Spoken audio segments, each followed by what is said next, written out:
Hello petrol heads and welcome back to my channel. So today is the day the turbo has eventually come back from Dynamic Auto Works. So I had to pay to have this repaired because it was deemed it wasn't a warranty repair.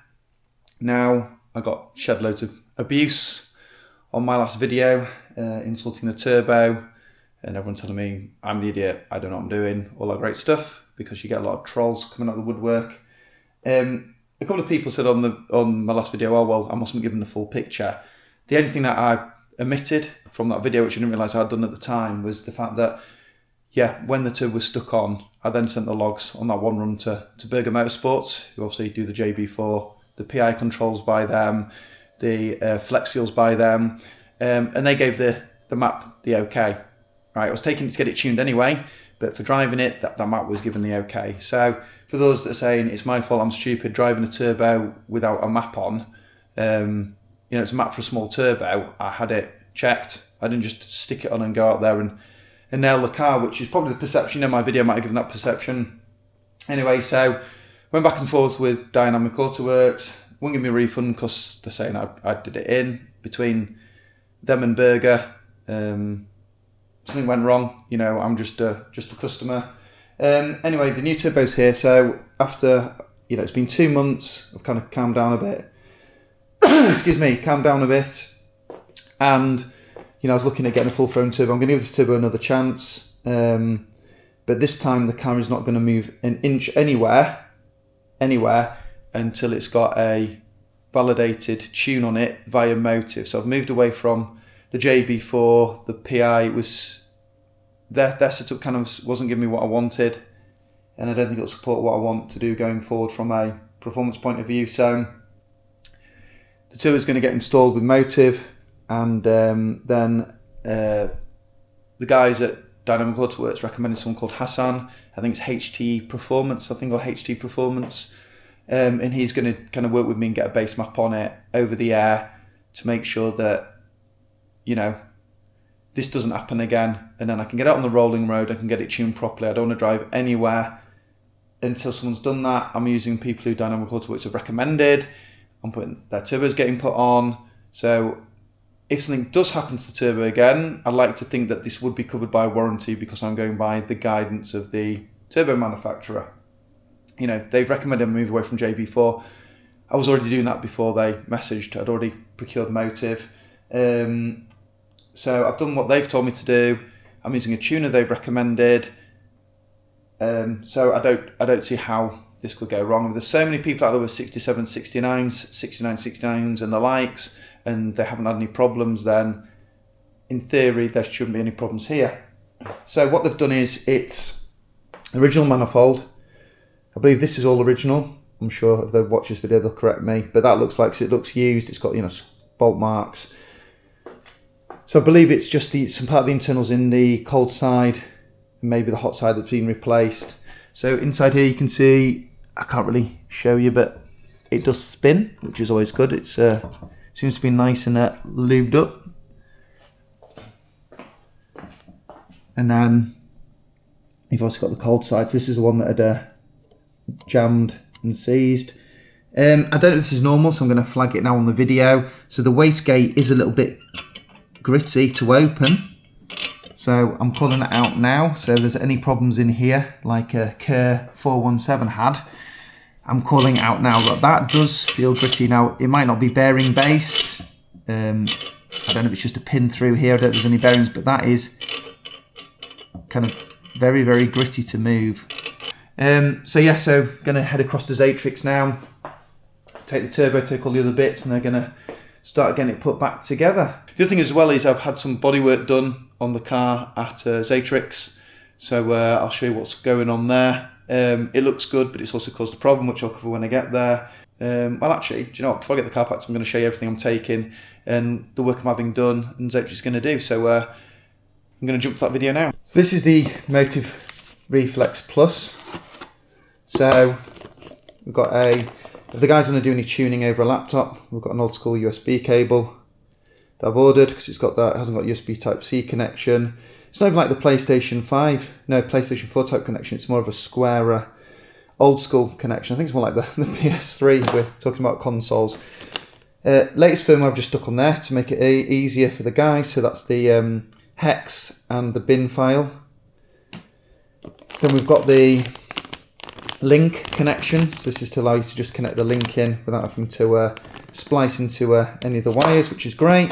Got the little link itself. So as I've talked about in another video, the link is to give you that Bluetooth connectivity so you can do tuning and monitoring over your phone rather than having to plug a laptop in.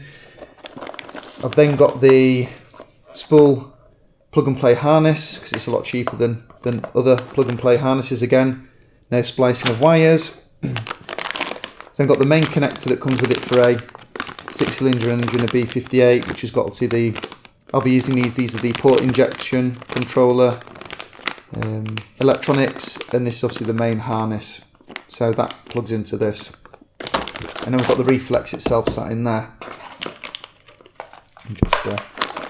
So that's obviously going to replace the JB4. I've got CAN flex on the car, which is CAN bus integrated, which can be controlled by MHD.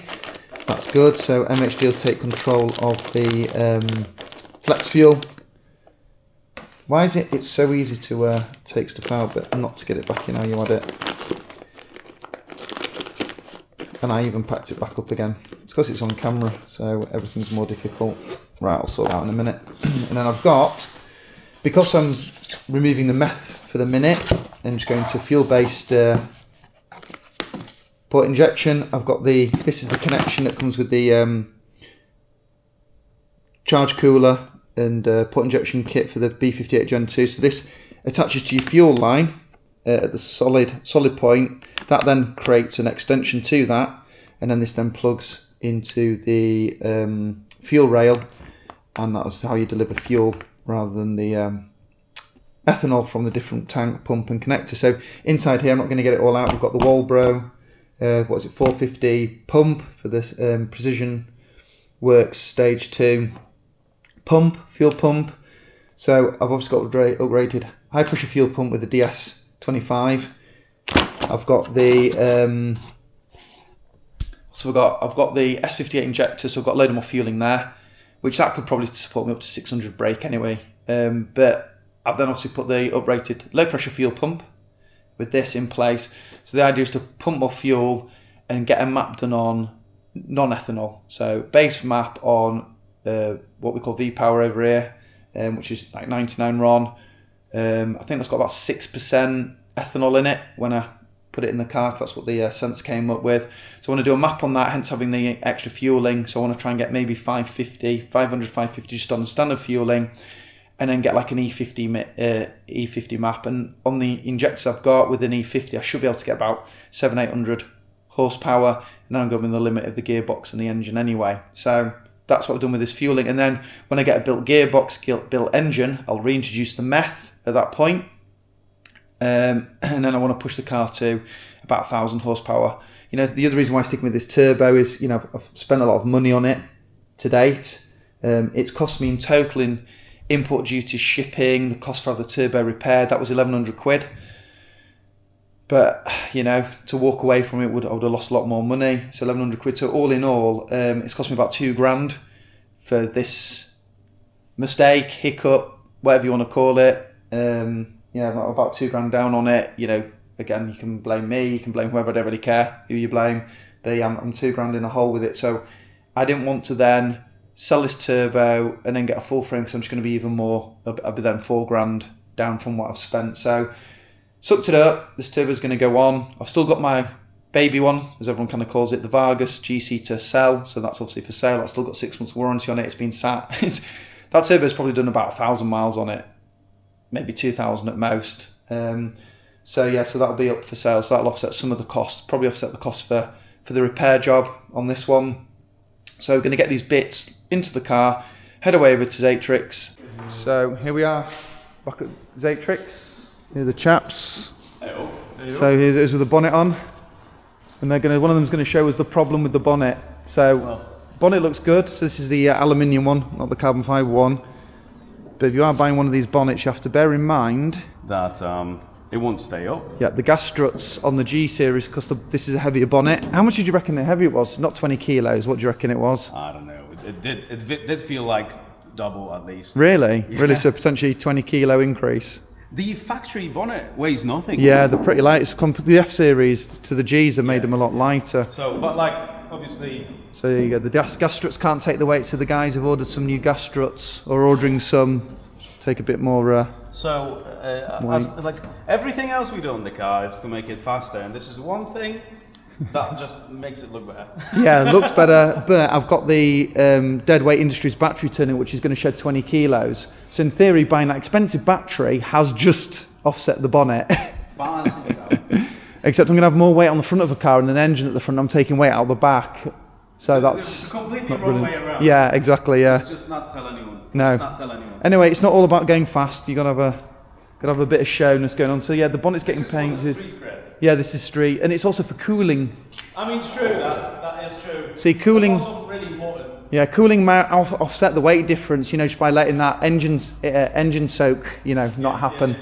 So yeah, so this is the new bonnet that the guys have put on. I mean, they've done a first fit, and it's actually fits pretty well. Look at the fit line. So obviously the body shop's gonna fit it. So like I said, they haven't done any kind of adjustment of the wings. It's not quite touching there. So yes, this is the aluminium one. I didn't want to go for the carbon fibre one because the carbon fibre one's actually heavier than the stock bonnet as well. So yeah, it'll look good when it's painted white in OEM Plus. They've also got the other bits and pieces. So I'm presuming the weight.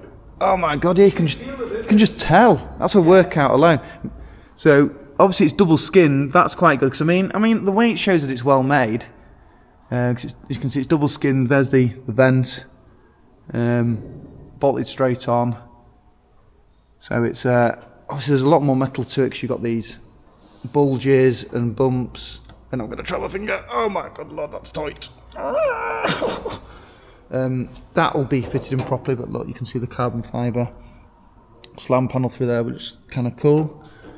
There's a little ding, so this turned up with just a tiniest little ding there, but body shop's going to get that out. I mean, it's turned up in a pretty good condition. I can imagine it being more dinged travelling. So that's where we go to the cars. In the garage, we've got the new 6769 door turbo. We've got the fuel pump, low pressure fuel pump. We've got the motive to go in there. So the car's getting there. So yeah, it should be next few months, probably just into January, it'll be ready. I've got a Deadweight Industries batteries coming, which should offset the weight. We'll find out it's 21 kilos, so I'm hoping I can save that with the battery because I'm not trying to make this car heavier. But it seems I am, with the rotors being heavier and the bonnet now being heavier. I'll have to get a carbon fibre boot, maybe. What about if I get a carbon fibre boot and we paint that? Will that offset some of the weight? We're just going to move the balance completely. That's the thing, yeah. I'm going to have a super light car at the back and a heavy car at the front. Should we move the engine to the boot? Is that the best thing to do? Right, we're going to do that. We're going to put another engine in. 2 engines. Just get another B58. Yeah, there's bits just in the boot at the minute. Fuel rails had to come out. You know, lots of bits and pieces chucked in the back. So, anyway, thanks for watching. Stay tuned for the next phase of the car, which will be probably in a few weeks.